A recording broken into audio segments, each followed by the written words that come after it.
Let's do it. Top 4 answers are on the board. Sa bahay, ano ang dapat gawin para hindi kayo langawin? Go! Scotty?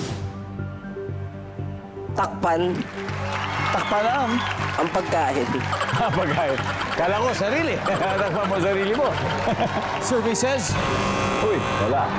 Rizaldi, sa bahay, ano dapat gawin para hindi kayo langawin? Papa-screen ng bahay, ang buong bahay. Papa-screen ang buong bahay para walang pumasok, di ba? Nandiyan ba papa-screen ang buong bahay? Yes! Yan. Kasama na dyan. Pass or play, sir? Play. Alright, let's play the final round.